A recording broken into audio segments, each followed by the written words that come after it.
Hey everyone, welcome and thanks for coming. I know it's getting late in the day here. We all need some daylight and some air probably at this point, but I'm gonna try to make this worth your while. We're gonna talk a little bit about why your affiliate program might be becoming obsolete and how to fix it, most importantly. My name is Bob Glazer. I'm the founder and managing director of Acceleration Partners. We are a performance marketing firm, and we work with leading brands such as Adidas, Reebok, Shutterfly, Uber, Bonobos, who want to grow their affiliate programs in a healthy and productive way that supports their brand. So, first thing that is threatening a lot of affiliate programs is that your program is concentrated.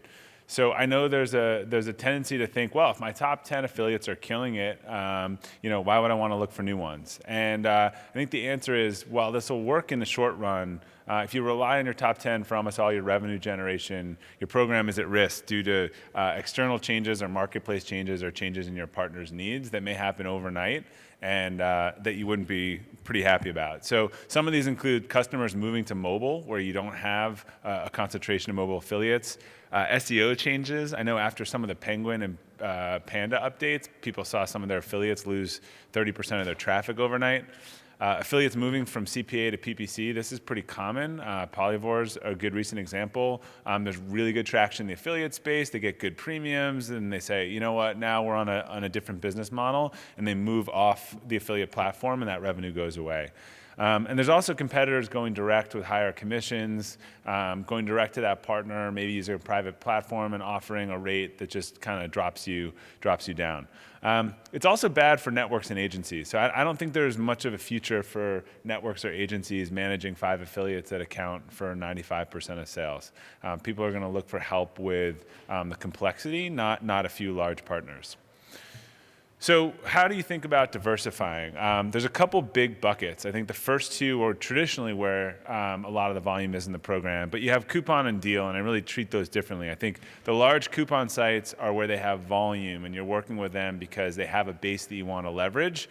Increasingly, they have more subscribers and mobile customers too. Deal sites are more about you have something that you want to get rid of today, or it's a really good deal of the day, and they focus on 4 or 5 things a day. And you treat and you work with them differently, but they really can work well. We've done some great work helping folks liquidate inventory through deal sites and flash sales that they were able to do that's different than just an offer running in perpetuity on a coupon site. Loyalty incentive sites, I know there's some mixed things about those. I think particularly when toolbars come into play, but the ones that have huge followings, especially during key periods like holiday, can really move the needles with incentives. They can go to their users and say the cash back has doubled on Y, and we've seen pretty big volume jumps when that happens, more than just you can say, oh, it was happening anyway, and it tends to score very highly in attribution. So content in the long tail. Everyone wants the long tail in theory, but it takes a lot of work to recruit and develop them. You need to staff your program accordingly, and you also need to make sure you have rules that make those sites successful. If you recruit a lot of affiliates in your program and you don't have any sort of attribution, and you let a lot of toolbar sites in and you let coupons in who can make up offers and set last clicks, your content sites won't perform and they won't stay with you.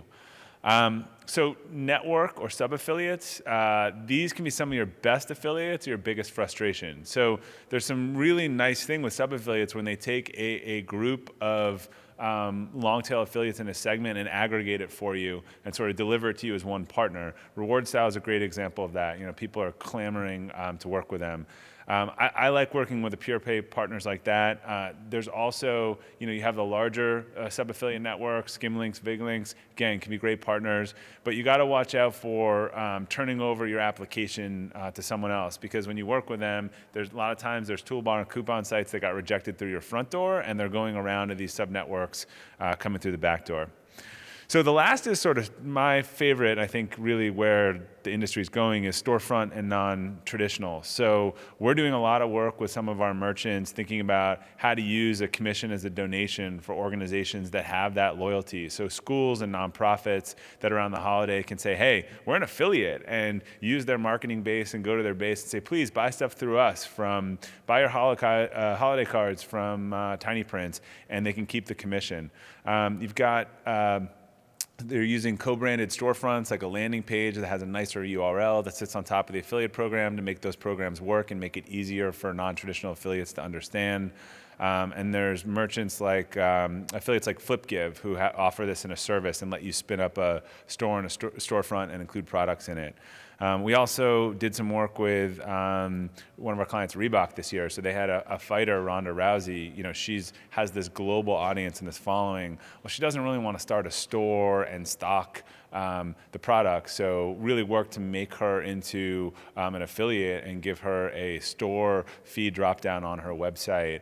And that works on a global basis. So, you know, these, I think, non-traditional things are some of the more exciting stuff coming in the affiliate space. As people move towards their own networks and platforms, it becomes a lot more cost-effective to bring business development type partners onto your tracking platform and manage them based on a performance basis.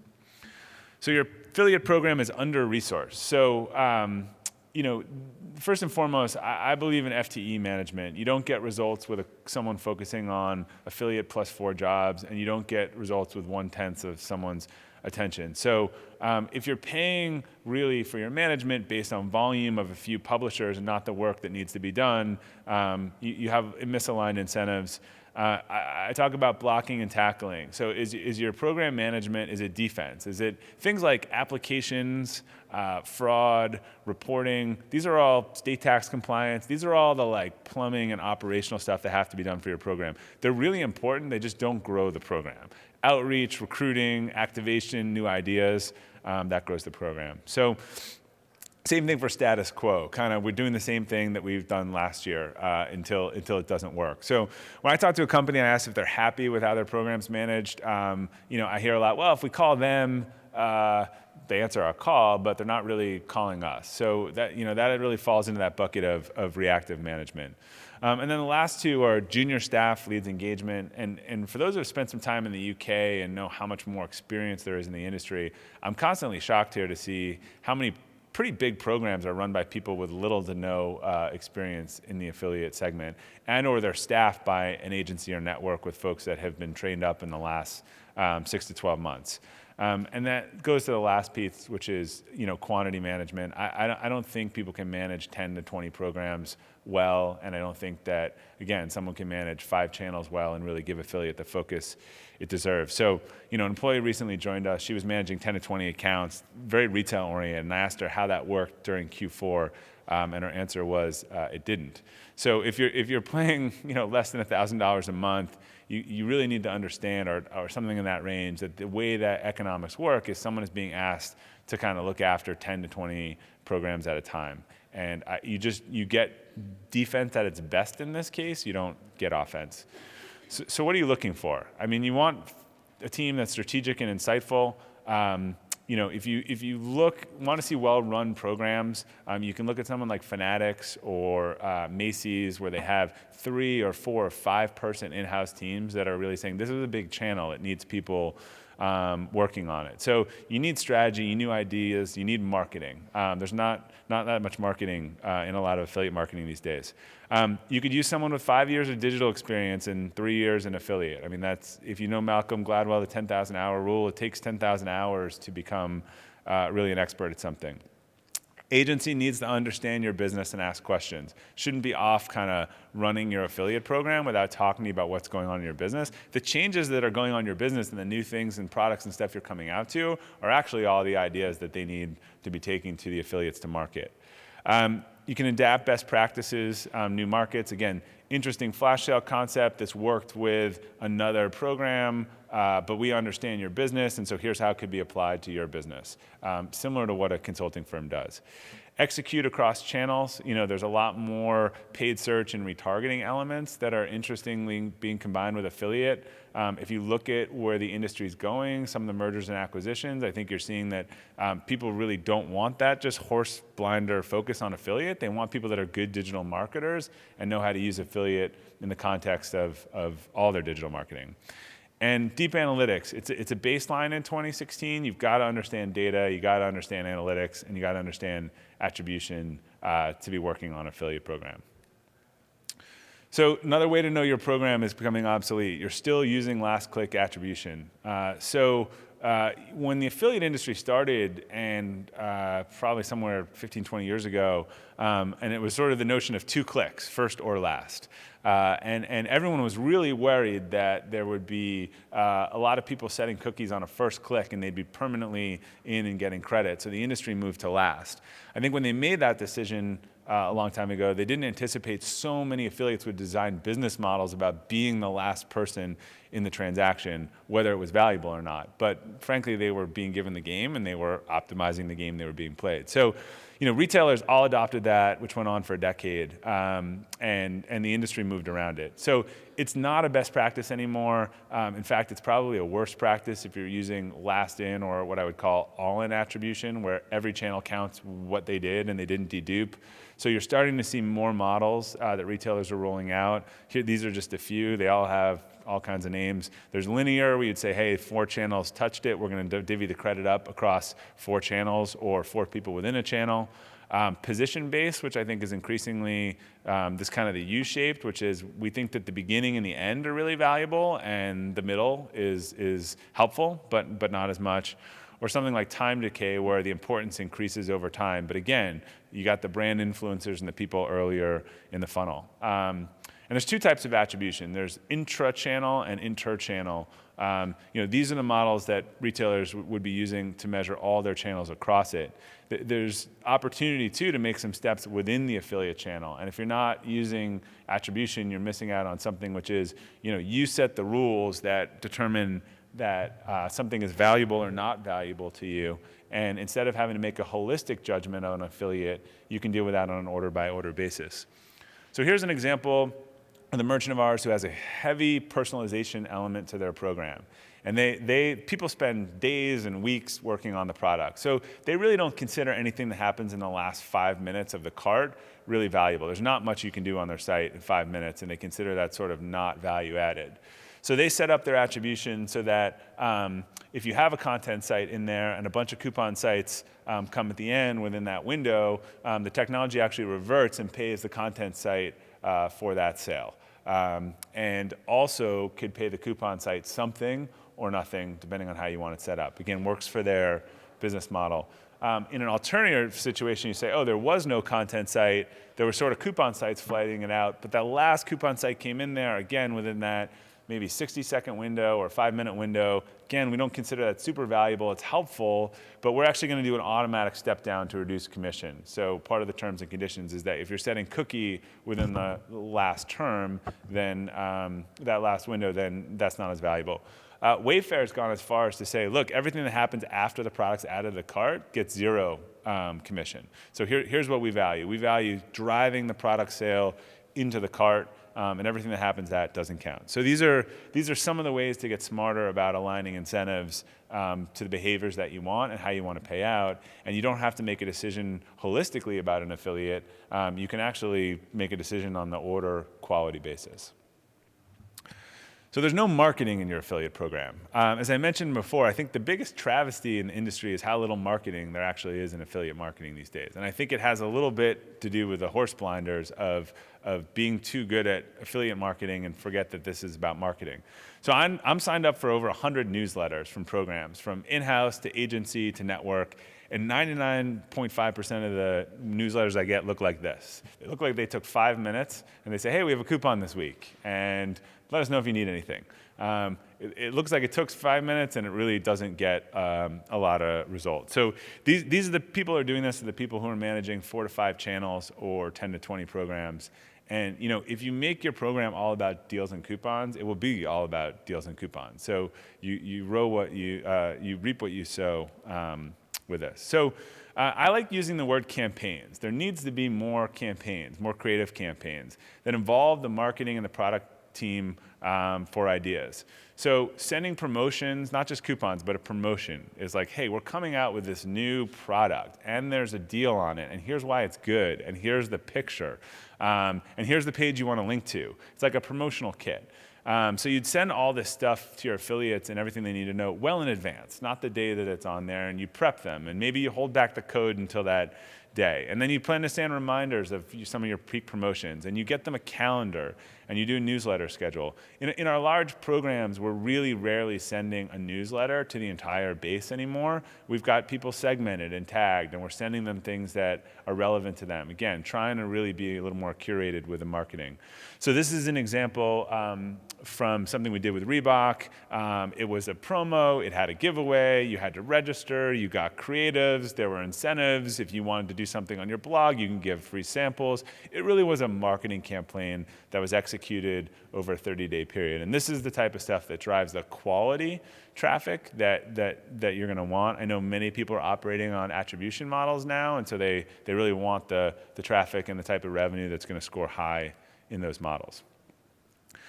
So you're not tracking mobile or apps. This is deja vu for me over discussions I had 5 years ago around mobile tracking, where I literally talk to people and VP of marketings who say, we're making money, we're getting the revenue and we're not paid for it, why should we change?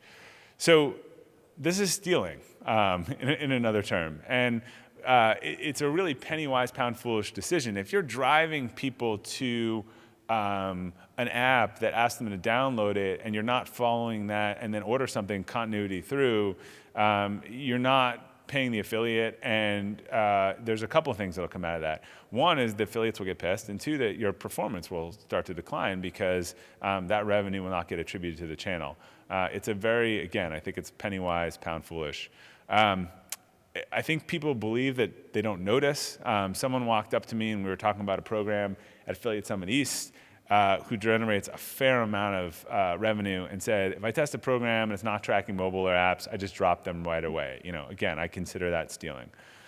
So if you're directing people away from your website, you got to get this set up, both mobile and app, and decide what you want to do. You're really trying to reward the desired behavior. Again, if it seems like you're saving money in the short term, when it looks like your affiliate program went down 25% the next year because you have no mobile app orders in your affiliate program, suddenly like that coin's really going to flip around. People are going to asking you why the affiliate program sucks. And you're going to say, but we saved all this money. And you're going to have angry affiliates in the process. So again, it's just the right thing to do. I really, when I see someone say, because we can, I think that's a very poor long-term view of their affiliate program. So the other thing that you're doing that you need to stop doing is encouraging users to leave your site. So I get that a lot of people are frustrated with coupon sites and toolbar sites for pulling people off their sites. But the retailers need to take a lot of their fair share of the blame for creating this behavior in the first place, and then creating the marketplace that's made it profitable to capture it. So from massive promo boxes to, do you have a promo code? Well, if I don't, I feel dumb, so I need to go look for one. To not having their own coupon page and just not testing and viewing the toolbar sites in their program. If you run a toolbar in your program, you should look at it. It might look something like this. And let's say this is a site like Nordstrom's, and the brand manager doesn't know what this looks like to the user, and then one day finds this on his or her computer. This is the type of stuff that gets affiliate programs shut down because they have a complete and utter blank fit that there's toolbars and things popping up on their beautiful user interface that they spent all this time on. So there's some solutions to this. Shrink the promo box, or do something like Macy's did, which right before the promo box, link to an internal page that has the offers. Why drive them off your site? Also, if you haven't done it, you should be creating, let's say it's Macy's, a Macy's.com-coupon-promo code page, and titling it for SEO with, this is the official coupon page for Macy's, and getting that out there and indexed in search. If people are out there looking for your coupon codes, you want them to land on your site first, and it will bring people back to you and maybe help them never leave.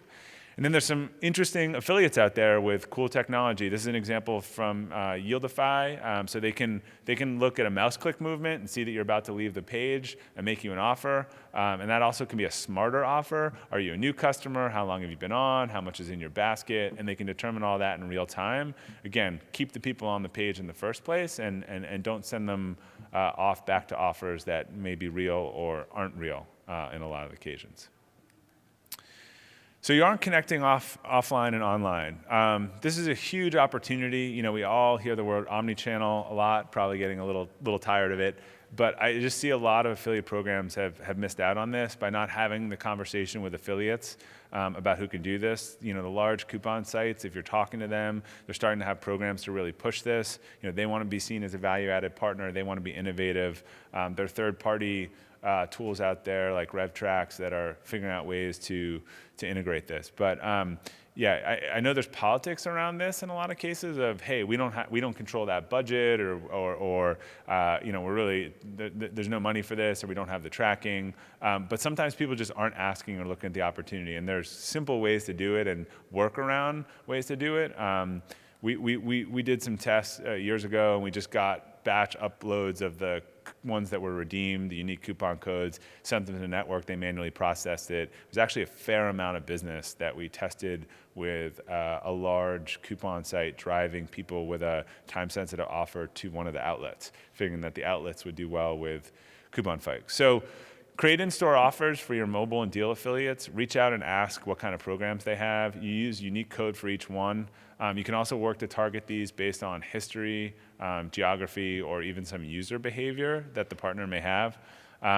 So make sure it's all connected back to the network directly or through some sort of batch upload. Even if you have to do things manually, you don't want a huge time delay because you want to give people that positive feedback loop of you did the marketing, it's working, you can see that.